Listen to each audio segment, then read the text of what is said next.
Oh yeah, Monte and the Pharaoh, #1 wrestling podcast. Yeah, when it comes to podcasts, they are the cream of the crop. Yeah, dig it?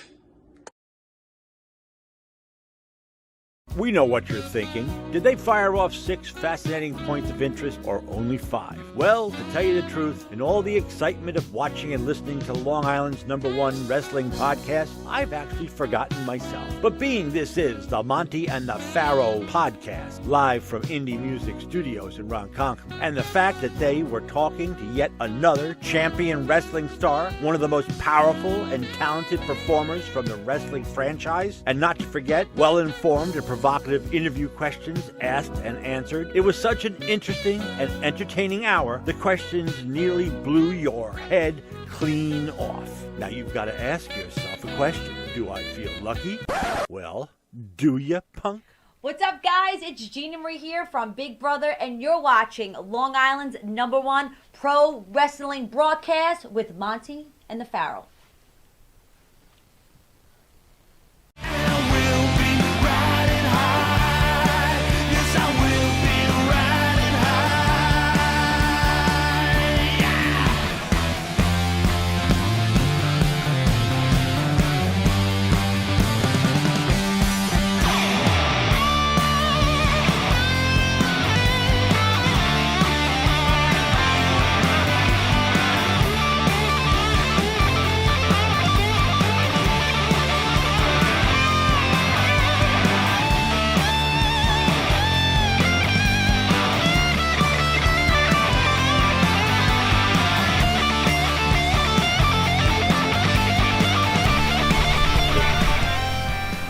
All right, welcome back to Long Island's #1 pro wrestling broadcast. Monte the Pharaoh, seen only here out of Indie Music TV, straight out of Ronkonkoma, Long Island.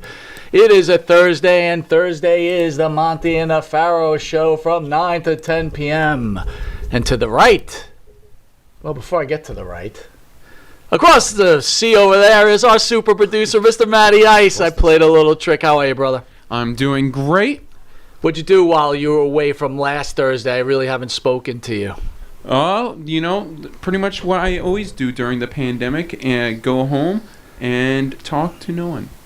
Talk to no one? There you go. No, I'm kidding. I talk to my friends online about it. I had a little different. Working with you over the last year plus, I have a little bit different picture. For some reason, I just picture you and Pop watching classic movies and having a bud. Oh, yeah, that's usually on the Saturdays. Oh, that's Saturdays. Yeah. Okay, cool. By the way, neither of you commented on me shaving my beard. Not one comment from either of you. The show just started. Could you give me a little time to observe? Well, I mean, we've been talking for like the last 45 minutes. But you told me, I already knew that you had shaved. You actually go, hey, guess what? What? I thought, we got signed to, AEW. It won't happen again, no. I'll tell you right now, it won't happen again. What, you shaving? Yeah, just... Wait a minute, but you've done this before, and then you're like, what am I doing? And then you grow it back anyway. Wait a second, you had the Superstar Billy Graham thing going on.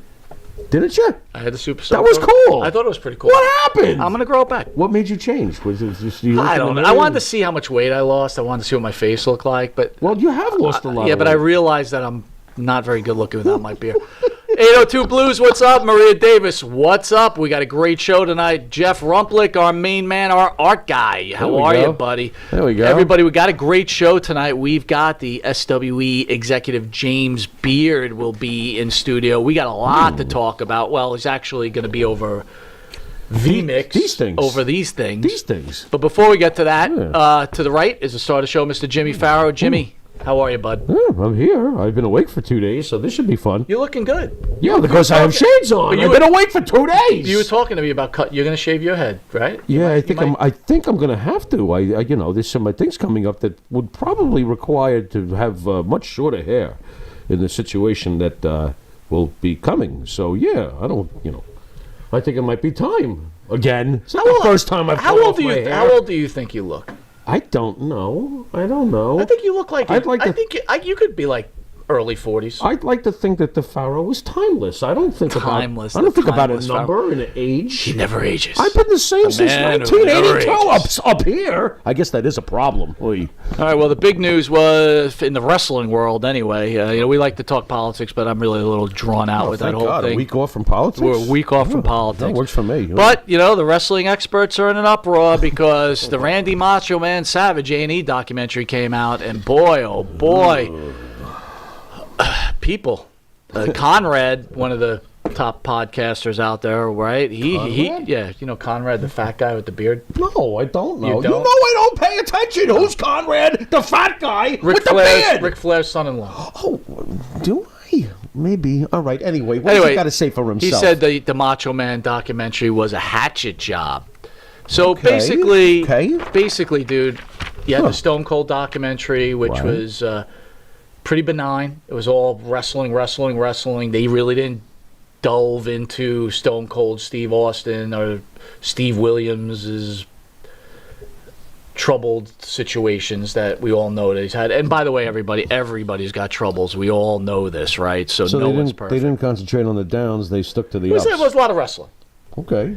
The Piper one. It's fine. The Piper one was a little more in depth. Right. Talked a little bit about his drug use. Did you like guess. the Piper one? Loved it. Yeah, you loved it. It was great. Okay. Did you like the Austin one? Austin one was fantastic. Okay, so they're both Now ask great. me if I liked the Macho Man one. Did you like the Macho one? Loved it. So what's the issue? The problem is What happened? This is my question. I have Before not we get seen to it, Mr. folks. Beard, we're probably As going to ask usual. him to weigh in. Oy. A lot of people had problems that they kept Elizabeth as a main part of the Macho Man story. And then they brought Gorgeous George in there for about 20 minutes or so.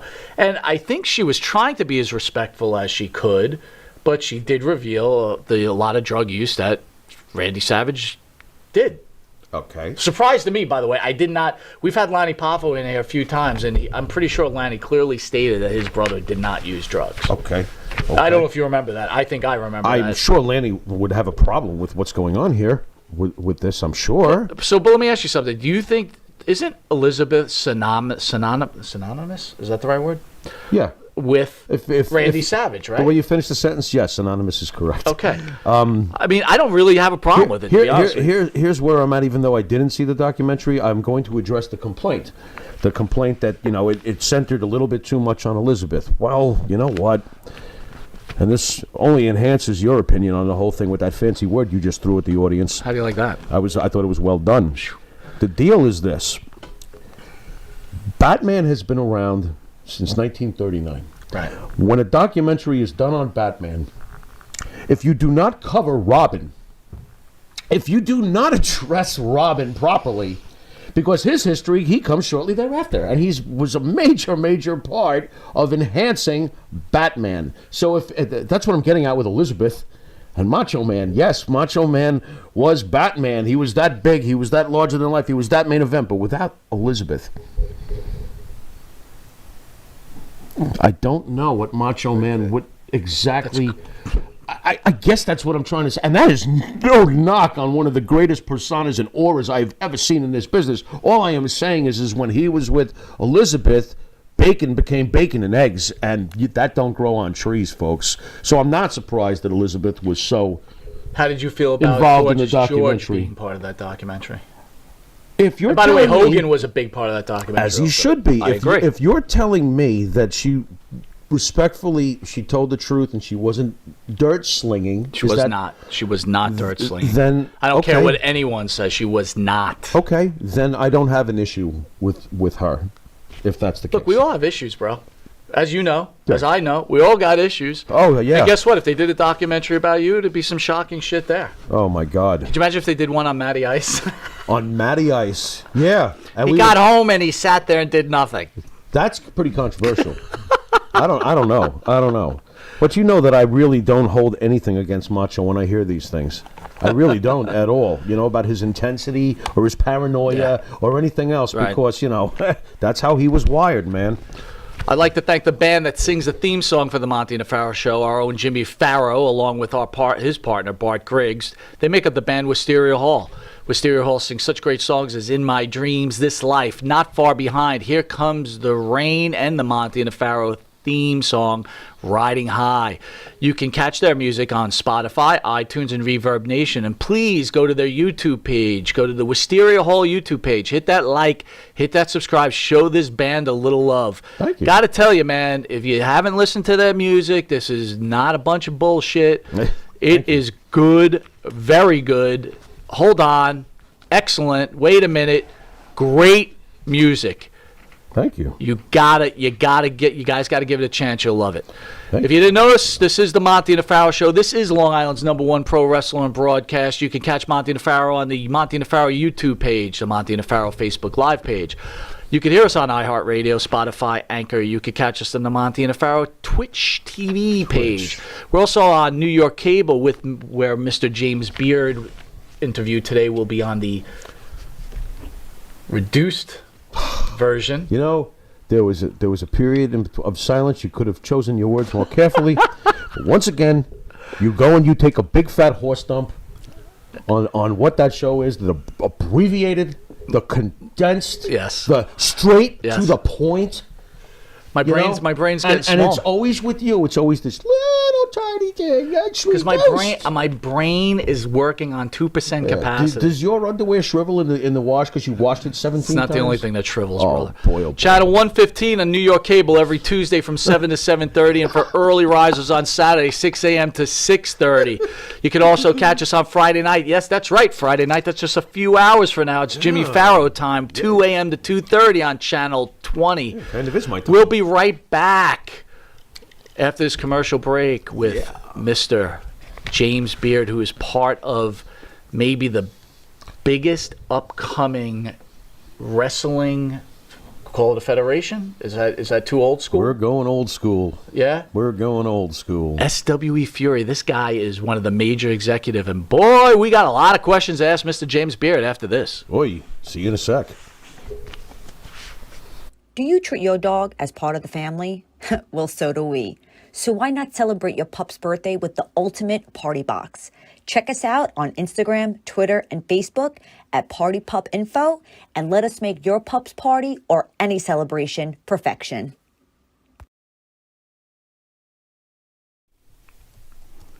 And Nitro's Garage for all your automotive needs. Call 646-675-2349. That's 646-675-2349. For all your automotive needs, Nitro's Garage.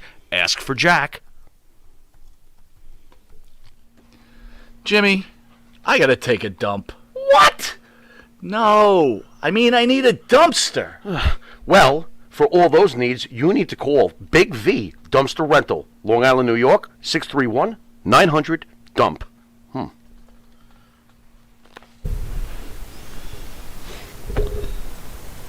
All right, welcome back to Long Island's #1 pro wrestling broadcast, Monte and the Pharaoh, seen only here out of Indie Music TV in Long Island, New York. Welcoming our special guest, SWE Fury's own Mr. James Beard. James, how are you doing, buddy? Doing great, guys. How are you? How you holding up with everything going on in the world nowadays? How is it down in Texas? Well, you know, it's starting to get to springtime now, and then usually we go straight from winter to summer, and that's about it. You know, we don't have too much of a fall, and don't have a whole lot of spring. It just gets hot and cold here, one or the other. I'll tell you what, I was in the military, so I've been down to Texas. I'm a big fan of Texas. My partner here, the star of the show, Jimmy Pharaoh, he was in a band. He's been down to Texas. Not so sure if he's a big fan of it, but he'll have to fill you in on that. How long is winter down there, James? Like 2 weeks? Yeah, about that. Yeah. That's what I figured. That's what I figured. Actually, no, James, I went to Texas once, and it was very strange. I got pulled over in the middle of the night, and I really wasn't speeding, but I think the New York license plates might have given me away. And the next thing I knew, I was out there for 3 hours. They were asking me if I missed my parents. So that's my Texas memories for you, sir. There you go, brother. Oy. At least it's not Louisiana. That's exactly what I was about to say. Wait a minute. I went through there, too. I guess I'm lucky. Yeah, you are lucky, Louisiana. Oh, yeah. Oh, holy Tennessee Jet. Louisiana, you might still be there. Oh, boy. Yeah, that's that would for not sure. be good. Or you might be in the swamps being tied down and eaten by a gator or something like that. I don't know. Oy. My first wife was from Louisiana. Oh, wow. That's two reasons for me to not go to Louisiana. Prayers. You could go ahead and say, James, prayers to you, Mike. Prayers. I feel bad for you. Oh, man. All right, James, are you ready to go here? Oh, sure, yeah. There he goes. All right, here we go, brother. Batter up. We were just talking about the Macho Man documentary, James. Any thoughts on? Did you see the documentary? Any thoughts on it? Yeah. Well, of course, I wasn't around for every detail, but I knew Randy and worked with him. Worked with him in Japan, really, from what I know, it seemed to be a fairly accurate documentary. I mean, I think. Yeah, I heard you guys talking about Elizabeth being a big part of it and Hogan being a big part of it. I think it'd be kind of ridiculous for them not to be honest with you. So, sure.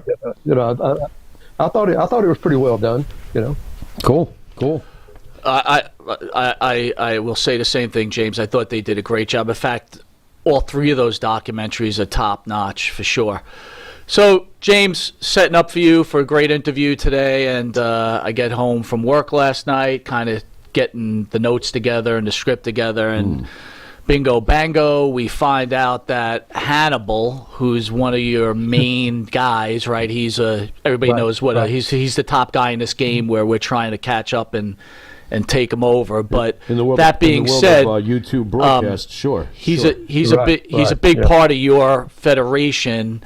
And he went on to say that he is no longer going to be part of SWE Fury. And then basically he's been accused of trying to start a federation in Texas on his own. Can you weigh in on that? I can tell you that from what I know, he was never accused by anybody in our office. I talked to Tom Lance today, and he assured me that wasn't the case. And in fact, he sent me the last correspondence they had with each other, text-wise, and it totally is counter to what people are saying right now. And I don't really understand where Hannibal was coming from with that. To be honest with you, a couple of things. Honestly, he was not fired. He was not suspended. It's kind of baffling, to be honest with you. I don't know where he's coming from. Do you feel like he's doing damage control? Because why would he lie? I'm just curious as to what is his motivation. Well, I don't know. I've had a good relationship with him, and we've been doing a podcast together.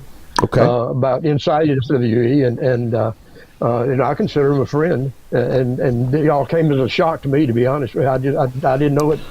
I didn't know what was happening, and we had a little bit of an incident at a house show the other night where a kid that he was working with got hurt pretty bad and had to go to the hospital and have stitches and that kind of thing.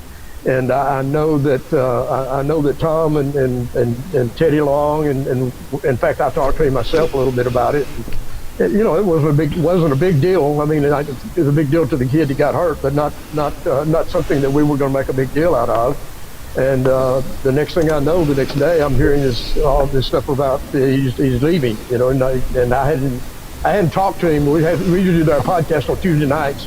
I didn't hear from him until last night, and it was just a text. And he basically told me the same thing, that it was an office decision and the management decision, and being part of the management, that was news to me. But and also Tom sent me the correspondence they had with each other, and it was very friendly and back and forth, and it made no sense to me what's been said over the last day or so. I don't understand it, to be honest with you. I don't get it.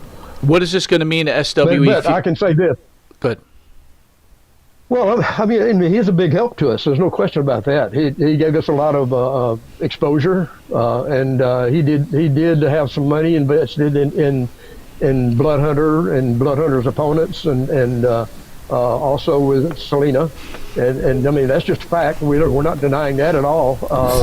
That was something he wanted to do. Something to help himself as well. Okay. So understood. Well, is there any way that you and Tom can negotiate with Blood Hunter and try to keep Blood Hunter around and let Hannibal go on his own way? Oh, you mean like keep the gimmick? Wow. What do you think there, James? Any shot of that?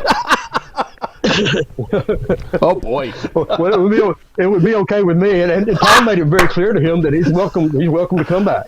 There you go. Okay. we thought maybe that he was just tired. He spent a lot of money being in Texas and not being able to go home to Canada, and we thought maybe he just needed a break. And I've got it text back and forth to he and Tom talking about that, and Tom offered. He said, anytime you want to come back, you're welcome.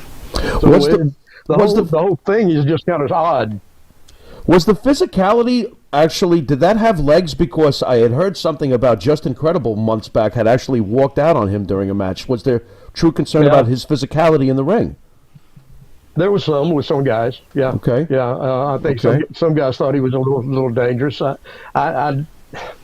He was very, very snug. I'll put it that way. Snug. And yeah. And, gotcha. And there were some guys that don't like that. They don't like working with that. And but it was one of the things that got him over. There's no question about that. And he was a big help to us in that way. But and we're really kind of presenting a different kind of style anyway. It's just a little more of a believability factor involved in it, and definitely a little tighter work. But and he took it a little bit beyond that sometimes. But everybody's different. Some guys. He had a match with Rodney Mack a couple of I guess about 3 weeks ago at a rodeo arena, and it was as brutal as any match I've ever been involved in. And I was refereeing it. We chased them all over the arena, and they were killing each other. And after it was over with, Rodney just smiled and went on. And then some other guys, they would get in a match like that, and they'd probably complain about it. But this is the way it is. I got to ask you, with the timing of this news with Hannibal, and I'm saying this respectfully. Hopefully, you'll understand it when I say this, because I do like the product and I like the direction that it was heading in. But when this happens today, because of Hannibal's presence within the broadcast, YouTube world, I almost feel like whether it was intended or not on the company's part, I almost feel like you accidentally might have shot yourself in the foot. What does the company do now to get out there for the fans to help boost it? Because I do believe his presence was helping it on YouTube for sure. Well, there's no question about that. We certainly understand that and appreciate that. He was told that. I don't know that the company shot ourselves in the foot, because we didn't do anything. Okay. There was absolutely nothing done by anybody in the company to force him out or try to get him to leave. In fact, just the opposite. Okay. And fair enough. Why he decided to take that approach, I guess I don't understand, because we had a good relationship. And as far he and I personally, we had a very good relationship, and I don't know. It's just really strange. Have you guys had conversations amongst yourself, like with Teddy and of course the main brain trust of the company? Like, what the hell just happened? Yeah, okay. Yeah, and we're all a little I guess puzzled by it. Fair enough. I don't know if it's I don't know if maybe he just. He did say that he'd spent a lot of money, and that's true. And he's been down in Texas for a while, and he couldn't go back home or couldn't go back and forth. I think that's what the problem was. But I don't know. I don't know what the motivation is. All he had to do was just say, I need to take a break, and that would be okay. It wouldn't be a problem, and it still isn't. As far as we're concerned.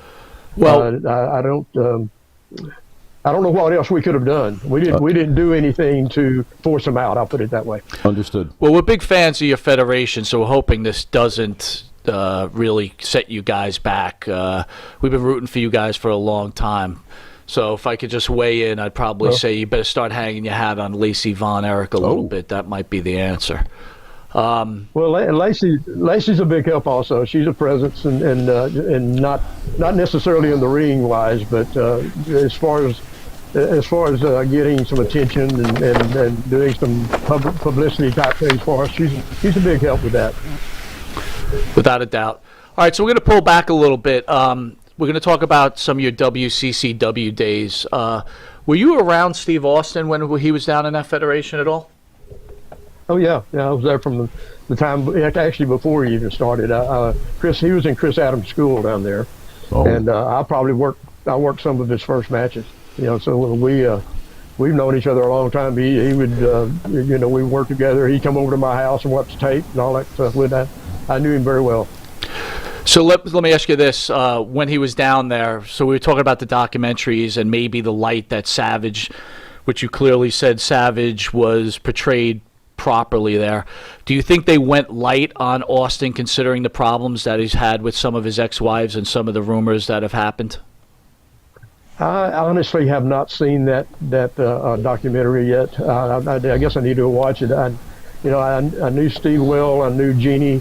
I know that they had some issues, and Tony had some issues. I mean, she and Tony had some issues. Chris Adams' wife, and it was just it was a kind of an odd situation down there for them. Really uncomfortable situation after Steve and Jeannie started seeing each other outside the wrestling business, and their relationship got kind of weird too after a while. And I know she wrote about that in her book. If you read that, she was pretty candid about all that. And Steve's other relationships, I really don't know that much about because I wasn't around him that much after he left Dallas. Knowing Austin from the very beginning, basically, did you foresee the magic of the career this guy wound up having? I mean, my lord. I knew he was going to be successful. I mean, you never know that a guy's going to be that over the top successful. He was determined. He was a guy that watched all the matches and paid attention. He asked questions. He's a very studious type guy in the background, and he was always willing to train and learn different things. So he just had all those aspects, all those traits that you knew were going to lead him somewhere successful, and he was determined. And when he got to WCW, he was very. He got to a point where he was very, very, I guess, disillusioned with how they were using him, and I talked to him a little bit back in those days. In fact, I was with him at one point, and went up and spent some days with him at his house, and went on tour with him, I could tell at that point he was getting a little frustrated, and he was just one of those guys that was determined, and I knew that when he got that opportunity, it was going to happen for him. How did you feel about the Hollywood Blondes? Because my partner and I were talking about that earlier this week. Do you feel at that time that Austin was frustrated with that gimmick? Do you think that team got enough love at the time? Because they certainly didn't attain Road Warrior status. Well, let me tell you a story. I told you I went up there and stayed with him a little bit. And in fact, I went on the road. That was when Bill Watts was booking the WCW. Mm-hmm. And I was actually going up there to talk to Bill, maybe about going to work for him. I didn't know whether I wanted to even do that or not. But I went up there and spent about a week with Steve and went on the run with him and Scott Anthony, actually, Raven. That's gotcha. Who he became. But anyway, we were at one of the shows and we were sitting in the dressing room, and Bill came down and called Steve over to the side. I mean, he was right there in the dressing room, but in front of everybody. And I could tell Steve wasn't happy about something. I didn't know what it was at the time. But that was the night Bill told him that they were going to put him with Pillman and make the tag team. And Steve was mad. And well, yeah, very. Because he had been told that he was going to be pushed kind of as the guy that comes up after Flair, the guy that takes that spot, and right. And he was aiming for that, and man, let me tell you, after that show, we drove home. He didn't say a word. He was really hot. We got home, got to his house in Atlanta, and he had to get out, and he got on this motorcycle and rode up around and around. He had about a 10-acre property there, and Jeannie said he's mad about something. I said, yeah, he sure is, and he was just steaming over that. And I think eventually he came to appreciate the tag team, and it worked out well for him. But right. Man, he was not a happy camper. Right.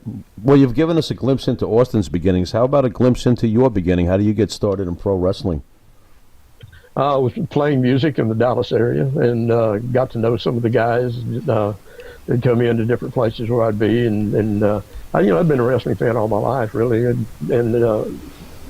kind of had a clue, I guess. And when they'd get to talking to you, and they'd find out that, and they'd just kind of like talking to the boys, right. And eventually they kind of goaded me. And actually, Bruiser Brody was one of the main guys, and kind of goaded me into trying it, and I thought, well, I'll do it just for fun, see how I like it. And next thing I know, I'm working some shows around Dallas, and the next thing I know, I'm working at the Sportatorium, and then I got a gig in Japan, and music had to take a back seat after that. What instrument were you playing? I always ask these things. The Pharaoh's a musician, so. I played some keyboards, and I was mainly the lead singer on all nice. those bands I was in over the years. Very nice, very nice. So you took the Hulk Hogan highway. He started as a bass player. The next thing you know, he's main eventing WrestleMania. Yeah. Well, I didn't get to do that, but that's all right. You got in the door, Rabbit. You got in the door. I did do that. So James, you mentioned the Sportatorium. Pharaoh and I, we're WWE homers, right? We grew up in the Northeast. Sure. But once the inception of cable came in, we started catching some of these other programs. Oh yeah. And certainly WCCW with the Von Eriks, right? And the Freebirds. Tell me about your relationship with the Von Eriks, especially maybe Kerry, because I've always been a huge Kerry fan. Yes, you man, oh man. Go ahead. I was probably closer to Kerry than any of them. I really didn't get to spend a lot of time around David. I knew him, but he died before I actually got into the business, and I got to know Kevin very well, and still communicate with him once in a while, But Kerry I was probably closer to Kerry than any of them, and just a sweetheart of a guy, really. You couldn't ask for a nicer guy. I mean, everybody has their issues, and they're all the stories are out there, and you hear all of them. Some of them are exaggerated, some of them are true. But Kerry was a super guy, just a sweetheart. The level of heartbreak had to be unbearable when he left. No. Yeah, I was in Japan. I was on a tour in Japan at the time, and they called and told me about it. And of course, I had some of the guys from the Sportatorium with me there, and I had to break the news. It was a pretty tough week. We still had another several days, and we didn't get back in time for the funeral, and it was tough. It really was. He was a special guy. Knowing him the way you did you ever fear that something like this, a sudden end, would come to him? Well, I hate to say it, but yeah, part of me was not 100% shocked, because Kerry would even talk about that sometimes, about going to be with his brothers, and he was pretty despondent about some personal things at the time, and I'd talked to him and worked with him just before I left to go to Japan that time, and I tried to encourage him, things are going to be okay. He had some legal issues that he was dealing with, and I just knew that if he'd just deal with them and get it over with, he'd be all right. But I guess it just got to be too much for him. My partner absolutely adores Kerry, so I ask you, and I know that the real answer is all the Von Eriks were truly great, especially back in the day. But is Kerry the greatest Von Erik of all? I personally lean towards David, but that's me. It depends on how you look at it. If you're talking about charisma, I've never been around a wrestler that had the charisma that Kerry Von Erich has, and I'm not talking about anybody, Hogan, anybody, just natural. And he was so athletic for a guy that weighed 265, 70 pounds. He could fly around before he hurt his leg, especially, and he was just an amazing athlete. Of course, Kevin was a great athlete as well, but when it comes down to just who I think was probably destined to have the greatest. Maybe the greatest influence in wrestling, it would have to be David.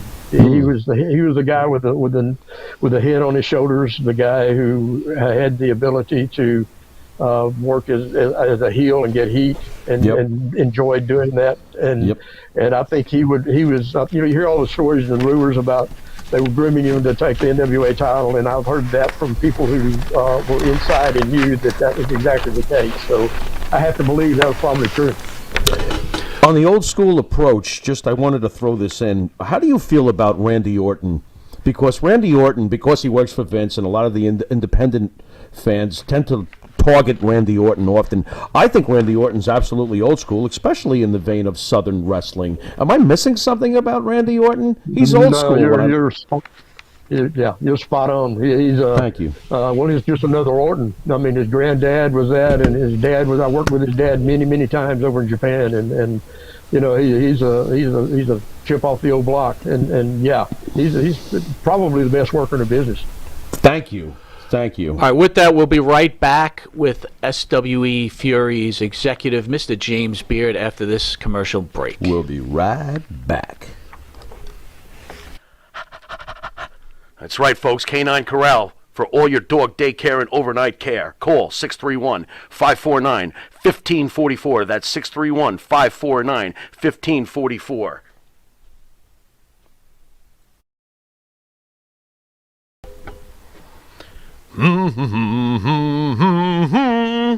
Oh, what's up, Mike? Hey, Jimmy, what's going on? Oh, nothing much. You know, Jimmy, I love this country. Oh. I love to buy Made in America material. And I love to buy my artwork at TAG, T-A-A-G, Made in America, 14 East Broadway, Port Jefferson, New York, 11717. The shop at the corner. The Monte and the Pharaoh Show is brought to you by... Because wine is your second favorite four-letter word. California wine, New York attitude. Good fucking wine. Yeah. All right, welcome back to Long Island's #1 pro wrestling broadcast, Monte and the Pharaoh, only seen here out of Indie Music TV in Long Island, New York, with our special guest, Mr. James Beard. All right, James, I want to throw one at you. This one bothers me as the historian side of me has a lot of issues with this. Gary Hart is one of the greatest managers ever. If there was a penthouse, I do believe he deserves to be there, because a heel manager's job is to force the viewer into complete despisal. I despise this man. I'm going to reach into the set and choke him.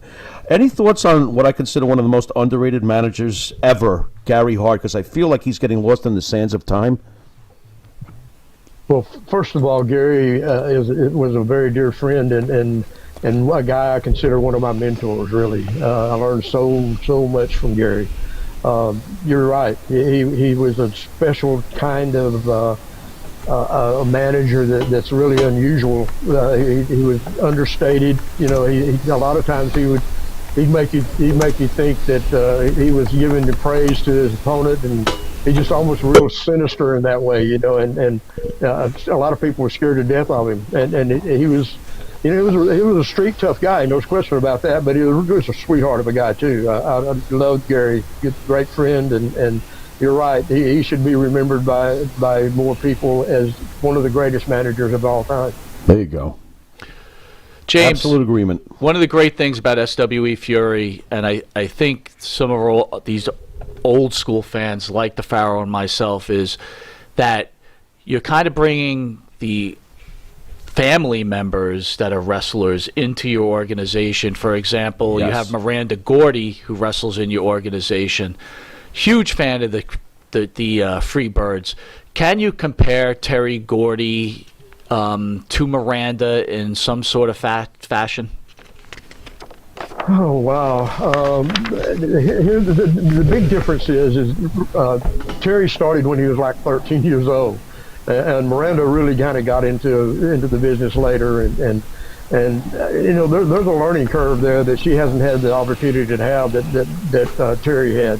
So you know, it's almost like apples and oranges, you know, to compare the two. She has some of her dad's traits, no question about that. She's a tough gal, but she just needs more experience and more exposure to people that are better than her, that can teach her a little bit more, and you know, that's one of those things that we'll just see what happens with her. I think she has a chance to make some waves in this business if she just sticks with it and really works hard.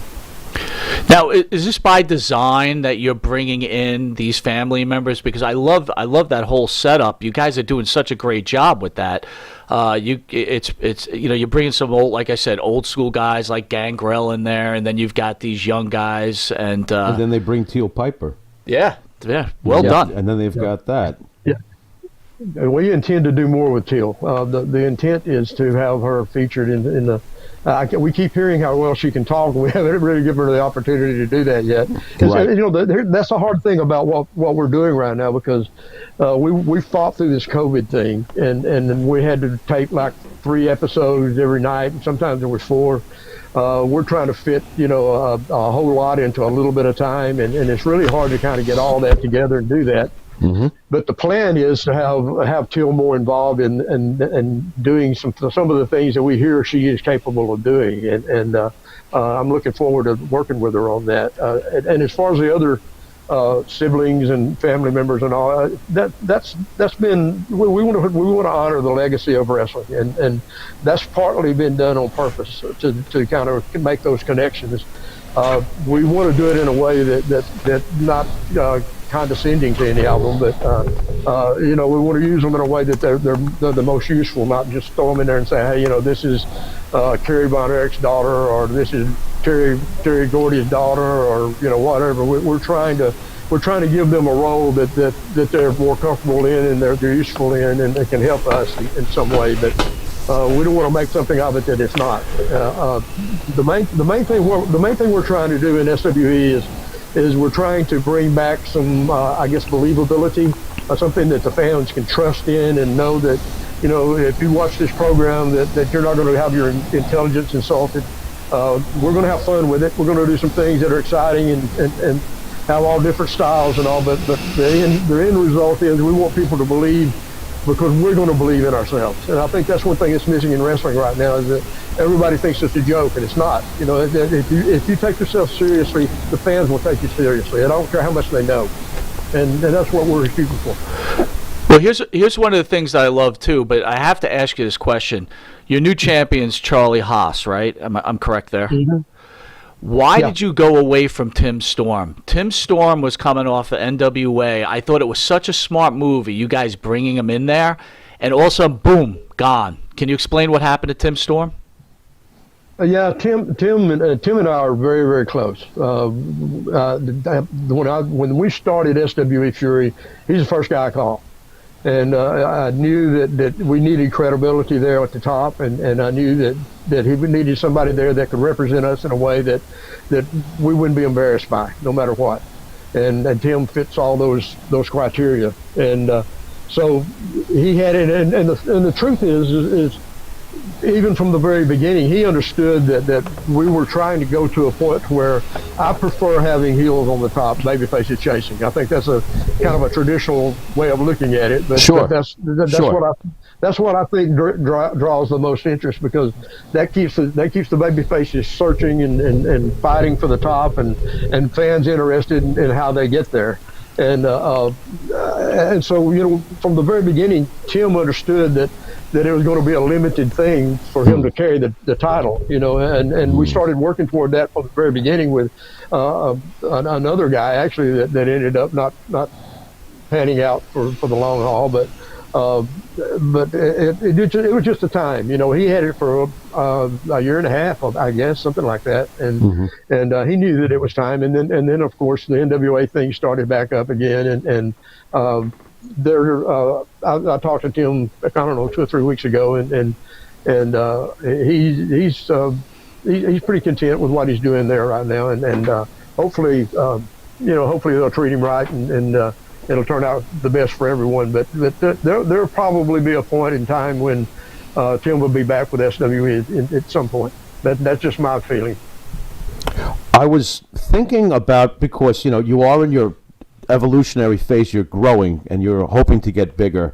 It made me think of ECW, and there's 2 major things about ECW's growth that I thought were very key, and I wanted to ask you how difficult it is for you to deal with this. The 2 things were being able to grow your own talent and build them up and get your audience to become familiar with them, and also simultaneously being able to balance veterans with names, guys like a Tim Storm, or unfortunately with Hannibal. Hannibal's a name, especially in the YouTube world. You know, how difficult is it to be able to give a weekly program that has synchronicity, that a fan can latch onto storylines, yet you're still trying to grow your own product with your own young guys and balance the veterans. How difficult is this, and how difficult is it going to be going forward now that Tim Storm and Hannibal are gone? Well, it is difficult, and you hit on something that we talk about regularly, and something that I've been harping on for ever since we started this promotion. And you know, it's true. You have to have some way to get these guys over, and you have to expose them to talent that's already over in order to do that. And that's where you use those veterans that you bring in, and hopefully use them in the right way so that it's building something underneath there. And then you got the issue of trying to find the right talent that you're building. You know, the right guys, somebody who has those traits that you know can get over and become more than just another guy. And we've got a couple of guys that we're you know, probably 3 or 4 guys right now that we're kind of concentrating on that I think if we can get them the right kind of exposure and the right kind of situation, I think they have the chance to become those guys that we're looking for. And of course, we're always still looking for more talent too. Sure. You know, you gotta be. You gotta be. Yeah. One of the difficult things about bringing in established talent, guys that people are familiar with, is if you bring them in and you rely on that too much, then it actually stunts the growth of some of those guys. So Absolutely. you have to. There's a balance there that you have to be careful with, and Absolutely. And we're trying to find that balance, and it's it's not easy. It's like walking that tightrope. I know it may sound strange, but you might want to look back at those early ECW days and see how Heyman would intertwine like a Sid Vicious, better yet, or Eddie Guerrero. Better yet, Pharaoh. It's a good point. But James, I would say this: both of us are big fans of SWE Fury. We are certainly concerned, especially what's going on with Hannibal right now, and we spoke about James Storm. But you do have one of the greatest, probably, wrestling minds working with you. Oh, yeah. Is there any chance that you would have Kevin Sullivan start assisting with the organization at a certain level, a higher level? He's already booking. Well, he and Teddy Long and myself get together twice a week. And work on the TV. That's great. On the storylines themselves, Kevin, the 3 of you, the storylines? Yeah. Nice. Yeah. Nice. Yeah. So James, I asked... And that's an issue also. You know, when we're in the situation we're in right now, we don't have a billionaire backing us. So we don't have the money to just guarantee all these guys all this much money for so many years and whatever. Right. So we're in a situation where we have to make sure that we've got some talent that we can depend on that's going to be there for whatever that duration is, you know. So it makes it even harder to create storylines and angles and sustain them, because you're dealing with that situation that we're in. And you know, at some point, if we can get in the right situation financially, then we'll probably be able to do a little bit better job of that. But it's a real trick right now. I just realized too, you need a killer accountant. James, first of all, I want to thank you for your candid answering, because we're not throwing softballs at you, and I really do appreciate you being that way. Absolutely. I want to cover for the fans who may have. You got it. And for the fans who may have missed it, according to you, you don't understand what happened with Hannibal. It wasn't what he said, and the door is still open for him because you realize there's a benefit there with Hannibal. Am I correct in saying that? Yeah, absolutely. So, you know, I have it. I have it in black and white. You know, I know what the conversation was, and you know, I'm really disappointed that it's taken the turn that it's taken. I hope that, you know, that people understand that SW, we're not that crazy. We know how much he assisted us in getting attention and the exposure that we've gotten. There's no question about that. It just baffles me that this was handled the way it was handled, and I do know for a fact that you know, like I said, he was not fired. He was not suspended.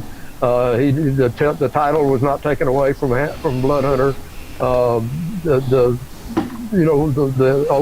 have the door open. You know, and I don't know what else to say about it. I wish it hadn't been done the way it was done, but you know. It is what it is. All right, with that, we're going to take a quick commercial break, and we'll be back with SWE Fury's executive, Mr. James Beard. Tag America, representing the very best of American ingenuity, craftwork, and creative arts. Handcrafted wood flags, yard signs, 9-line apparel, artisan candles, and outdoor garden accessories. Custom commissioned murals, portraits, and signs by artist owners and residents. Grand opening May 23rd. Wrestling superstar and former world champion and Mr. USA Tony Atlas will be there from 12 to 4 for limited edition print signing. Free line dancing classes 1 to 4. Rain date for line dancing June 6th. Raffle prizes where 100% of proceeds will go to Tunnel to Towers Foundation and 10% of net proceeds of in-store sales as well. Military, police, firefighters, healthcare workers, we want your signatures on our wall of honor. Easy to find, fun to browse. 14 East Broadway, Port Jeff, opposite the ferry, in the Lighthouse Landing Shops, 2 doors from Echoland Jewelers. Come visit us at 14 East Broadway, Port Jeff, or call 631-741-2344. Because made in America matters. All right, welcome back to Long Island's #1 pro wrestling broadcast, Monte and the Pharaoh, seen only here out of Indie Music TV in Ronkonkoma, New York. I want to remind fans out there, May 23rd, Mr. USA Tony Atlas will be with Tag America. They're having their grand opening in Port Jefferson, and we are auctioning, raffling, let me use the right word. What do you think, that's about 3 feet there, Pharaoh? Is that a 3-foot picture? This picture's worth about $3,500. It will be signed by Tony Atlas. It's a picture of the Tony Atlas pressing the incredible Hulk Hogan in Shea Stadium. For only $10, you could go to www.monteandthepharaoh.com and buy a raffle ticket where you'll get that number, or you could call Tag America, which you just heard that commercial, straight and get it now. And by the way, all these raffle will be given to Towers, Tunnels for Towers, and they're the ones that actually the police officer who was struck down by that drunk lady, which we discussed last week, they paid the mortgage of that family. So please, guys, you're not just getting this incredible picture and taking a chance on it. You are helping a organization that helps our men in blue and our men in red and these people who carry this country. So please, I reach out to you May 23rd. Come on down if you're in New York, and if you're not, please donate. That's all we're asking here at Monte and the Pharaoh. Anyway, we're back with the great James Beard. Pharaoh, you're on, brother. All right, let's hit it. James, what I've been watching every episode since the beginning. I think you're around 17 or 18 TV episodes now. I don't quote me, but I think I'm close. I've been enjoying not just the wrestling, but the crowds are getting bigger with each taping and stuff. Has it surpassed your expectations at this point? The response to the company, the attendance, or did you hope to be even further ahead? Where are you at as far as how you've been responded to by the audience?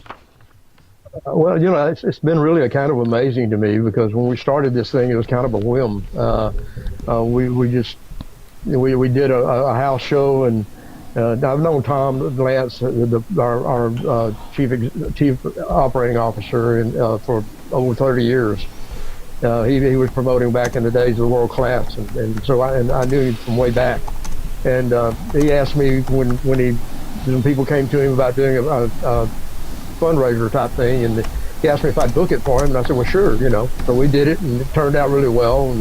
And he said, well, let's do another one, and we're going to tape it and see what happens. So we did that, and the next thing we know, we're getting contacted by people, for streaming and that kind of thing, and it just kind of built from there. And we were determined that if we were going to do this, we were going to try to present a product that was different, an alternative, and stick with it. Not cop out like so many of them have done in the past, and end up being another copycat, and so we've stuck with that pretty much, and we're trying to build on that, and I've been very pleased with the success that we've had to this point. Excellent. One of the things that I do like about the program is that you do have bruisers. I'm not saying I'm not a fan of a lot of the athleticism that goes on today with the gymnastics and stuff. Maybe I'm not if I say gymnastics, right, Mike? Yeah, you go. It depends. It really depends. But I am a big fan of the bruisers, and I love the fact that you have a few over there. Your thoughts on my personal favorite, and yes, I'm friends with the guy. I love him. The enforcer, Andrew Anderson. the bruiser type, plus his, his background, being in the, movies like The Wrestler and Gotham. He's a good catch for you guys. Any thoughts on what it's been like working with the Reinforcer? Well, I've known Andrew a long time. When I was running the NWA for several years, and I got to know Andrew back in those days, and he was running a promotion up there in New York or New Jersey called Big Apple, NWA Big Apple, and we got to be very, very good friends, and so yeah, he was one of the guys that we brought in from the very beginning, and he's a good friend, and he works hard, and he knows a lot of people, Andrew, and sure. So I'm very happy that he's starting to find some.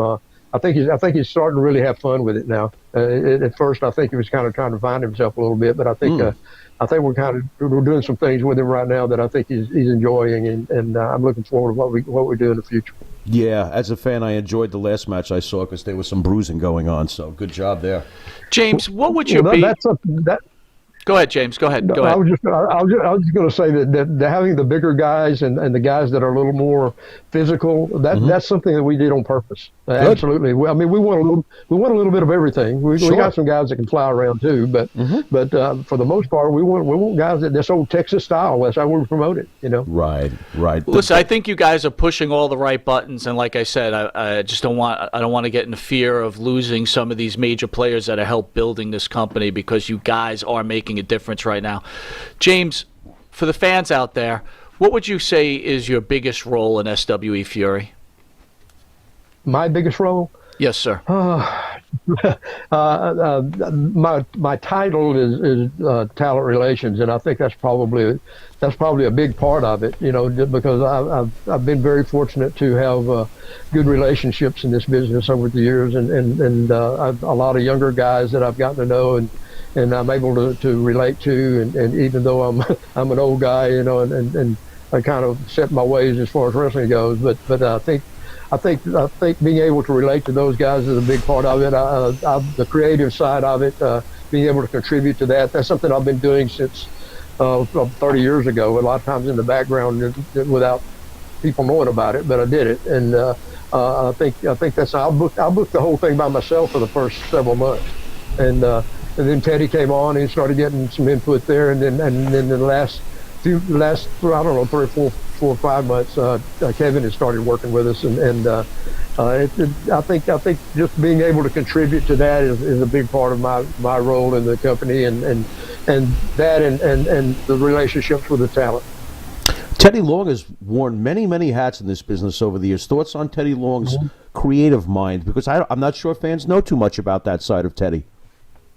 Well, I don't think he's had a chance to show that a whole lot. Other than being the face of like the general manager of Raw or whatever. And Teddy started out just like I did as a referee, and then he got into managing a little bit, and of course they found out he could talk, and I think he was in radio at one time, so he was a talker, and I think he's really enjoying the fact that he's being able to express some of the creative side of things that he sees and feels, and he's a big part of that. We all contribute to it. We all get along very well. I mean, it's kind of a strange thing because we all are in different areas. Kevin is up in the northwest, and Teddy's in Atlanta, and I'm in Texas, and we get together twice a week to cuss and discuss and try to put this thing together, and for the most part, we all three have basically the same philosophy about wrestling, and even though we have some different ideas sometimes, all seems to work out. We don't argue, we don't fuss. We just try to have the best product that we can, and Teddy's a big part of that. As you mentioned, all three of you guys are from different parts of the country, so I gotta ask: do you see the company expanding, possibly coming this way? At some point, I think. Yeah, we would like to do that. I mean, we really had the intention when we first started is to be more regional, but the more that we get a little exposure here, a little exposure there, and we've had a lot of people reaching out to us in different parts of the country now that want to see our product, and so I think we've kind of changed our minds about that a little bit, that we might step out some. I don't want to overreach. I want us to the steps to get to where we want to go. But yeah, I can see at some point that we'll probably expand it to up in your part of the country, and maybe hopefully people will enjoy our brand, our product. How's it working out with Big Cass so far? Your experiences with Cass? I don't know him well. Met the first night he came in was the first time I'd ever been around him. He was very polite, very respectful, and done everything we've asked him to do. Don't know what his situation is contractually. I've heard that he has something going on with Impact. I don't know if that's true or not. He seems to enjoy working with us. That's what he's expressed. We'll see. I mean, I'd like to think he'd be around for a while and we could do some things with him. He's so far he's been very pleasant to work with. You have Enzo Amore coming in too? Yeah, originally I think he was just coming in to do a signing type thing, but he is actually going to wrestle on this next TV taping. So we'll see how that goes. I don't think there's any intent to put those guys together again right now. I don't think that's something that we're shooting for. But and I don't even know that Enzo will be back in it more than one appearance. But we'll see what happens there. Right, Enzo's a firecracker. You might want to get him on that mic. So James, we spoke about I'm sure we will. Yeah. We spoke about your relationship with Kerry Von Erich. Did you watch Lacey Von Erich grow up? I knew Lacey when she was probably 2 or 3 years old, and she was about that age when Kerry died. And of course, after that, we kind of lost contact. And I didn't see them. Her and her sister Holly. They were kind of Holly, especially because she was a little bit older, and it was kind of like a little buddy. You know, we always had a really good relationship. I'd go up and sit with her in the stand sometimes and talk to her. And actually, this last weekend was the first time I'd seen Holly in years and years, and it was a great experience to get to see her again and kind of relive some of that. I didn't even know if she would remember me, to be honest with you. She was so small, and you know, the first time she saw me, she told me you got a big hug around the neck, and she said, "Man, that was some of the most special times I can remember." That meant a lot to me, you know, because Kerry meant a lot to me, and those girls were special. Well, Lacey's a bit of a lightning rod. You know, Cornette did a little a thing on her, and let me ask you this: I could see your company pushing towards Lacey. Does she get a lot of heat with the boys? Interesting. No, not really. She's very polite with the guys. Here's the thing about Lacey. She was, like I said, she was very young when Kerry died, so she really didn't grow up in this business. She was kind of brought into it at a later stage and didn't experience it the same way that her dad did and her uncles did. Okay. So she has a different perspective about the business than they had. And I think I had a long talk with her the other night, and we talked about how one of the reasons that World Class was so well received and her dad and her uncles were so famous and so over is because they took themselves seriously. Just like I talked about earlier about the promotion has to take itself seriously. They did that, and that's what the people believed in them. And we talked about that, and I think she understands. She's a very intelligent young lady. She was a valedictorian in her high school class, so she's not a dummy by any means. And I think a lot of her antics that you've seen earlier on, I think was just her trying to have fun and not really knowing exactly what we expected and what she was, what her role was going to be. And I think she understands that a little bit better now. And I think that's gonna show in the future because she's very serious about trying to help us. And you know, I know Jim pretty well, and you know, he just says what he sees, and that got to be kind of funny, you know, in a way for her that she's kind of making jokes about it. But she's a very smart gal, and I think she has a lot that she can contribute to us if we use her in the right way, and she understands what we want, and I think she's getting there. I agree 100%. Look, I'm not in the business, I'm not a booker, but I'm going to tell you, don't lose that magic. I mean, the moment she goes up to Kevin Nash and doesn't know who Kevin Nash is a classic moment. And I'm going to tell you, if she could keep that whole vision, it's incredible. It works. All roads lead through Lacey, in my opinion. It works. It works. She is a talented lady. I mean, and when you sit down and talk to her, you realize just how smart she is. And of course she has that knack for playing the dumb blonde, but she's not that at all. And it's just like I said, it's just a matter of her finding her way and finding what her role is and how she can contribute and help us grow. And I think she's starting to understand that now, and I think it's going to be a big benefit to us.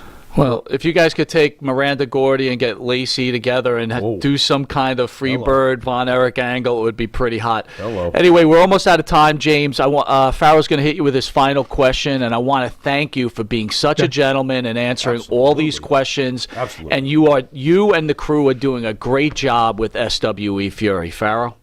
James, thank you so much for that. That means a lot. Absolutely. Thank you very, very much. But I'm going to hit you with something. Now, normally when we have our guest on, we ask them, who is your Mount Rushmore of pro wrestlers? But in your case, I'm going to do it a little bit differently. I'm going to ask you, Mr. Beard, give me your Texas Mount Rushmore. Now, this becomes difficult because you're talking about the Funks, you're talking about the Von Eriks, you're talking about the Freebird, you're talking about so many. But you got to give me 4 faces. Don't forget about the Blanchards. Yeah, there's others too. Yeah. There's more families. There's a million. You got to give me 4 faces that you would put on the Texas Pro Wrestling Mount Rushmore. Who are they? Well, I'll only give you 4. Man, that is tough. I'm sorry to do that, but I had to because of your Texas legacy. That's okay. That's okay. I'll give it a whirl and see what happens. You may ask me this tomorrow, and I have 4 different ones. You know, that would be fair enough too. That would be fair enough too. Yeah, I'd have to put Fritz on it. Okay, Fritz Von Erich. Just knowing his legacy. Yeah. Okay. Yeah. Obviously. Dory Jr. Dory Funk Jr. And Terry. And Terry. That makes sense. You got 1 more. Yeah, and oh wow. Oh my gosh. Yeah. I'm leaning towards Von Erich, but I'm going to change. Okay. I'll tell you what I'm going to do. I'm going to take one that really didn't do that much in Texas, but he represented Texas in a way that was beyond. Stan Hansen. Wow. Oh, there you go, brother. I love that. That's awesome. All right, James, we want to thank you, and awesome. What an incredible interview, and we look forward to seeing SWE Fury in the future, and we're wishing you and the team great luck. Thank you so much, guys. Anytime. Thanks, James. You got it, buddy. You, man. That was awesome. That was incredible. That was awesome. Great guest. All right, everybody, if you didn't notice, you are watching Long Island's #1 pro wrestling broadcast, Monte and Pharaoh, only seen here out of Indie Music TV. Catch Monte and Pharaoh on the Monte and Pharaoh YouTube page, the Monte and Pharaoh Facebook Live page. Hear us on iHeartRadio, Spotify, Anchor. In New York, watch us on Channel 115 every Tuesday from 7 to 7:30. And for early risers, Saturday 6 a.m. to 6:30 on Channel 115.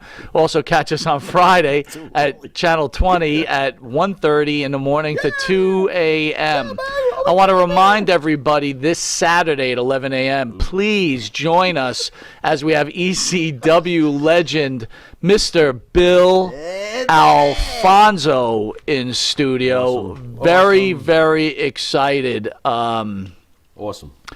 to have him in here. One of my all-time faves. If anyone didn't know it, obviously we're up against the dark side of the ring, the first part 1 on Brian Pillman. Before we cut out, your thoughts on Brian Pillman there, Pharaoh? Oh, man, if this turns into our phone conversation, we're going to be here a while. But Brian Pillman, what spearheaded our conversation in the first place about? I said that I posted on the Monte and Pharaoh Twitter page that I felt that Brian Pillman was a second-rate wrestler. And when I mean second-rate, I don't think second-rate. He was a second thought wrestler. No, a second thought. Like he wasn't the guy you thought about. And I'm going to say quite honestly, if Brian Pillman didn't pass away at the way he did, I still feel that way. Okay. But again, what do I know? No, that's fine. That's fine. I think my answer to you during the week regarding Brian Pillman was how many, wrestlers, Brian Pillman is a special case because the back of the baseball card doesn't necessarily scream, a legend. But the thing that made Brian Pillman legendary were as I told you, two major things that he did that I have just never forgotten.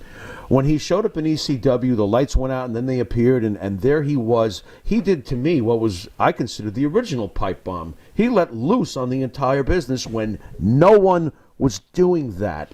And that's why 25 years later, we're still talking about that moment. And the other moment, I went to work. I told you the job, it was a normal office job. Every day, worked with these people for years. Wrestling was never the subject. Walk into work that day, and people are going, did you see that thing last night? The guy with the gun? When Brian Pillman pulled the gun on Steve Austin. These are two moments that make Brian Pillman's legacy so memorable. And I will say this, when you pass away young, and you pass away tragically, you wind up with angel's wings where you once had raven's claws. And it just enhanced his whole legend. Those moments preserved him in a time capsule. He's adored by some. He's adored by me. I look at him. He also played huge. We talked about that. Brian Pillman played huge. He could stand in front of somebody and play. He could fight Big Van Vader, and you could believe that he could take on Big Van Vader. And I still believe that if he had lived after Vince won the war, I'd like to think that he would have found a spot for Brian Pillman, especially after Stone Cold left. Because, as I said to you, Brian Pillman was the next great Texas loose cannon. And I think he might have been able to at least do something of note if he had lived with Vince. It's sad. Very well. I'm a fan. Very well said, Pharaoh. But man. You still haven't pushed me off I still Dude, think you still call CM Punk a twerp. Yeah, so where am true. I going to get with you? You know. Anyway, any parting Go words? To sleep, folks. Any parting words for the fans out there, my friend? Nah, just as usual, thank us. Thank you. Well, thank us too if you like us. I appreciate that. But thank you. Yeah. By the guys way, for- if you can, please hit that like, hit that subscribe button. thank We'd you. really appreciate that. That'd help us out. Yeah, thank you for letting us come into your home and do our weekly lunacy. We love you. That's pretty much it, man. That's it. There you go. You've been watching Monte and the Pharaoh, Long Island's #1 pro wrestling broadcast. We will see you Saturday, 11 a.m. with ECW legend Bill Alfonso, and next Thursday in a very rare interview with Eugene. And I want to thank James Beard for being on, and he did not shy away from any questions. So if anyone had anything that they wanted to hear about, he didn't shy away from it, and he did a fantastic job, and we thank him for coming on. Thumbs up. All right, everybody. Go ahead. Watching Monte and the Pharaoh, and until next Thursday, actually, no, until Saturday. At 11 a.m.? Yep, 11 a.m. He's going to have to call me later.